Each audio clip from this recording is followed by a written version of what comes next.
جب صحرا کی تپتی ریت ہواؤں کے ساتھ سرگوشی کرتی ہے تو ایک چیز بڑی واضح بتاتی ہے کہ حضرت عمر رضی اللہ تعالیٰ عنہ شجاعت، اطاعت اور قناعت کے بے مثال پیکر ہیں۔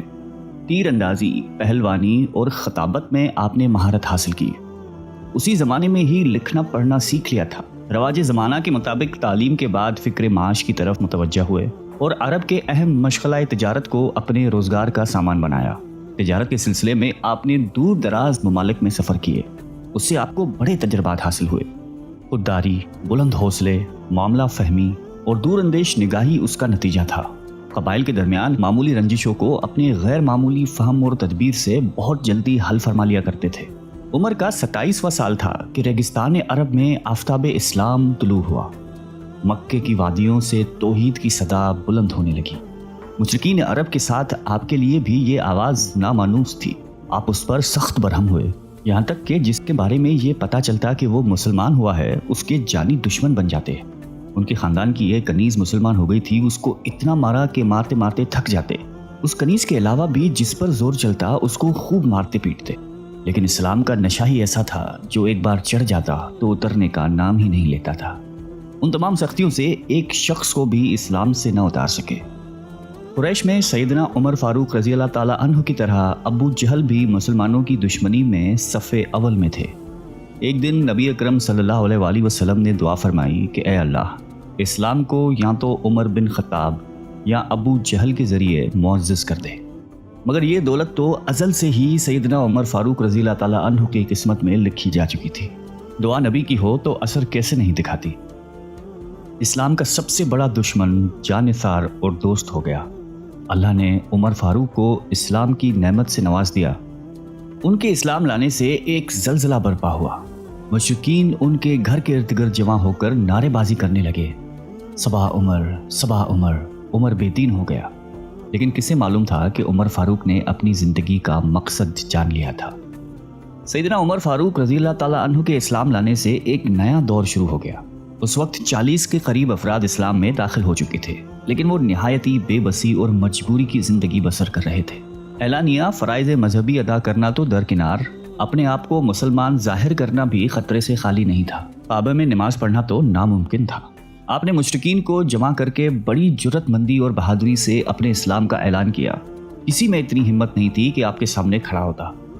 آپ کے ماموں نے دیکھا کہ اسلام کا معاملہ تازہ ہے، کہیں مشرکین کوئی نقصان نہ پہنچا دے، چنانچہ انہوں نے اپنی امان میں رکھ لیا۔ لیکن امیر المومنین اسلام کے قبل اپنی آنکھوں سے مسلمانوں کی مظلومیت اور بے بسی دیکھ چکے تھے، اس لیے مسلمانوں کی محبت کی وجہ سے اس امان کو ٹھکرا دیا اور عام مسلمانوں کی طرح مل کر مشرکین کے مصائب کو استقامت کے ساتھ سہنے کو تیار ہو گئے، اور اعلان کیا کہ اب نماز جماعت کے ساتھ کعبہ میں ادا کی جائے گی۔ یہ پہلا موقع تھا کہ مسلمانوں نے کعبے میں نماز ادا کی۔ اس بہادری کے انعام کے طور پر دربار نبوت سے فاروق کا لقب ملا۔ مکہ میں جس طرح مسلمانوں کی تعداد بڑھتی گئی، مشرکین قریش کے بغض و عناد میں بھی ترقی ہوتی رہی۔ پہلے وہ فطری خون خواری اور جوش مذہب کی وجہ سے اذیت پہنچاتے تھے، لیکن اب انہوں نے سیاسی استحصال بھی شروع کر دیا تھا۔ مکہ میں مسلمانوں کی زندگی مشکل سے مشکل تر بنتی جا رہی تھی۔ مسلمان حضور اکرم صلی اللہ علیہ وآلہ وسلم کی اجازت سے مدینے کے ساتھ مختلف ممالک میں ہجرت کرنے لگے۔ تمام مسلمانوں نے خفیہ اور پوشیدہ ہجرت کی۔ اس کے مقابلے میں سیدنا عمر فاروق رضی اللہ تعالیٰ عنہ نے آپ صلی اللہ علیہ وسلم سے اجازت ہجرت طلب کی۔ اجازت ملنے پر جس شان و شوقت سے آپ نے ہجرت کا سفر شروع کیا وہ قابل بیان ہے۔ آپ نے گردن میں تلوار لٹکائی، تیر نکال کر ہاتھ میں رکھے، کعبہ کے پاس آئے، 7 دفعہ طواف کیا اور مقام ابراہیم پر 2 نفل ادا کیے۔ اشراف قریش کعبے کے ارد گرد چھوٹی چھوٹی جماعتوں میں بٹ کر بیٹھے ہوئے تھے۔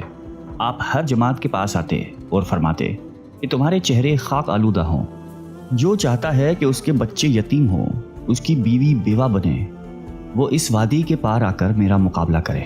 سنو، میں مدینے ہجرت کر رہا ہوں، کون ہے مقابلے کو تیار؟ آئے میدان میں۔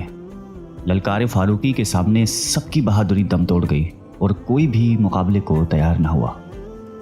اس کے بعد جماعت در جماعت ہجرت کر کے مدینے میں جمع ہونے لگے، حتیٰ کہ سرور کونین صلی اللہ علیہ وآلہ وسلم خود ہجرت کر کے مدینے نازل ہوئے۔ آپ صلی اللہ علیہ وآلہ وسلم نے مہاجرین اور انصار کے درمیان بھائی چارہ قائم کیا۔ انصار نے اس میں جانثاری کی مثالیں قائم کر دی تھی۔ مدینے میں اب مسلمان سکون و اطمینان کے ساتھ عبادت کرنے لگے تھے کہ غزوہ بدر کا عظیم موقع پیش آیا۔ امیر المومنین اس موقع میں حضور اکرم صلی اللہ علیہ وآلہ وسلم کے لیے اپنی مدبرانہ رائے، معاملہ فہمی اور شجاعت و بہادری سے دست بازو بنے رہے۔ اس موقع میں مسلمان سرخرو ہوئے، کامیابی اور کامرانی ان کا نصیب بنی اور کفار کو شکست سے دوچار ہونا پڑا۔ اس موقع میں سرداران قریش کی بڑی تعداد گرفتار ہوئی۔ اس بات پر بحث ہونے لگی کہ ان کے ساتھ کیا معاملہ کیا جائے۔ سیدنا ابو بکر صدیق رضی اللہ تعالیٰ عنہ اور دیگر صحابہ کی رائے یہ تھی کہ ان سے فدیہ لے کر آزاد کر دیا جائے، جبکہ امیر المومنین کی رائے تھی کہ ان سب کو قتل کر دیا جائے۔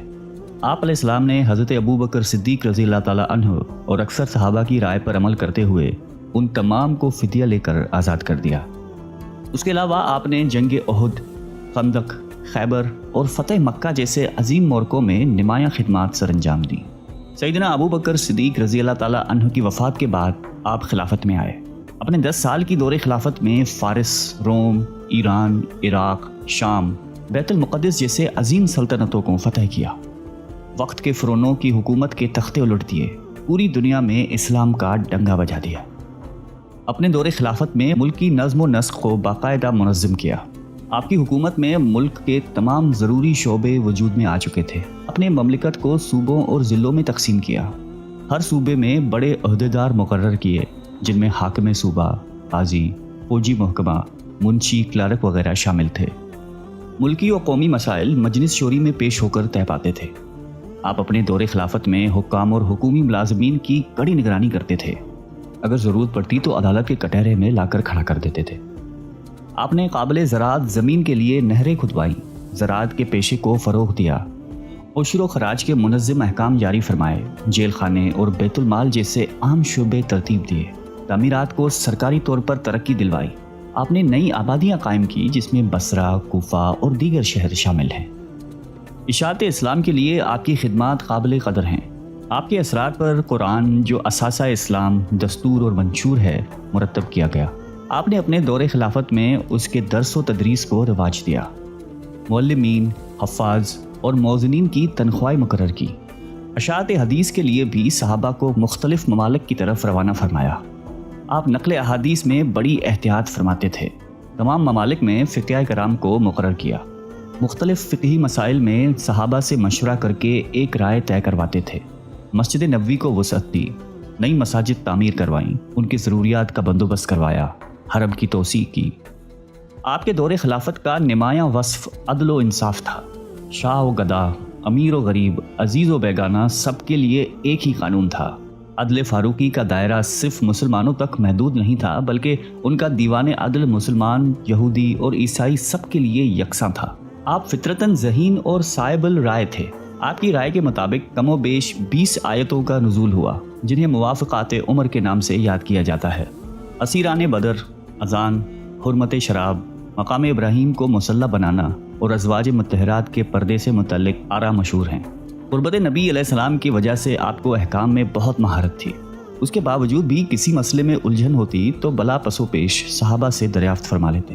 قرآن مجید کی تلاوت کرتے وقت مجتہدانہ انداز سے بڑا غور فرماتے تھے۔ اس کی بدولت قرآن مجید سے دلائل دینے میں بڑی مہارت تھی۔ آپ کے اخلاق و عادات دین محمدی کی عملی تصویر تھے۔ آپ کے آئینہ اخلاق میں خلوص، دنیا کی لذتوں سے اجتناب، حفظ لساں، حق پرستی، راست گوئی، تواضع اور سادگی کا عکس نمایاں نظر آتا تھا۔ جنت کا پروانہ ملنے کے باوجود آپ کا خوف خداوندی اور خشیت الہی قابل دید تھی۔ رات بھر عبادت، ذکر و اذکار میں مشغول رہتے۔ نماز میں عموماً ان آیات کی تلاوت فرماتے جس میں خدا کی عظمت و جلال کا بیان ہو۔ ان کی آیات کی وجہ سے آپ اس قدر روتے کہ ہچکی بن جاتی۔ سیدنا عمر فاروق رضی اللہ تعالیٰ عنہ کے دل میں حب رسول اور اتباع سنت رچی بسی ہوئی تھی۔ آپ جمال نبوت کے سچے شہدائی تھے۔ اس راہ میں جان و مال، آل و اولاد، عزیز و اقارب کی قربانی سے پیچھے نہیں ہٹتے تھے۔ زہد و قناعت کا پیکر تھے۔ دنیا کی طلب، حب جاہ و مال سے نفرت فرماتے تھے۔ آپ کی زندگی نہایت سادہ تھی۔ کھانے میں بغیر چھنے ہوئے آٹے کی معمولی روٹی اور روغن زیتون ہوتا تھا۔ خلافت ملنے کے بعد نہایت محتاط ہو گئے تھے۔ فقر و فاقہ اور تنگ دستی سے زندگی بسر کر لیتے تھے۔ نہایتی متواضع شخصیت کے مالک تھے۔ خاکساری کا یہ عالم تھا کہ کاندھوں پر مشکیزہ رکھ کر بیوہ عورتوں کے لیے پانی بھر لاتے تھے، بازار سے ان کو سودا وغیرہ لا کے دیتے تھے۔ آپ کی زندگی رحم دلی سے بھرپور تھی، البتہ دینی معاملات میں سختی تھی۔ آپ اپنے بچوں اور ازواج سے نہایتی محبت کرتے تھے۔ فیروز نامی ایک پارسی غلام نے آپ سے اپنے آقا کے بھاری محصول کی شکایت کی۔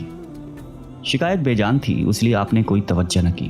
اس پر وہ آگ بگولا ہوئے اور صبح کی نماز میں خنجر لے کر اچانک حملہ کر دیا اور مسلسل 6 وار کیے۔